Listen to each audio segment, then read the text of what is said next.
In this short video, I'm going to show you how we do an instant mount with HPUX and access the data. So I have /home on DBVM02, currently being protected by a snapshot SLA. I'm going to grab the most recent snapshot, go and do a mount job.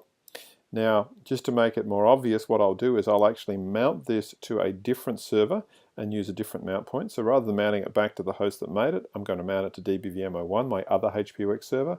My test point I'm going to use, and I'm going to call it test mount /test mount, and I'm going to hit submit. So what this will do is present an image of /home from DBVM02 to a file system called, or mount point called /test mount on DBVM01. So here I am on DBVM02. If I just nip over to DBVM01 and do a df-k, you can see I currently have my /home, but I don't have anything called test mount. If I go back to DBVM02, just to go to /home, I'll do an ls-l, you can see I've got a bunch of files here. I'll cat a file called test file, you can see it's got the word test in it. So what's happening in the background is my mount job is running, it's currently at 73%.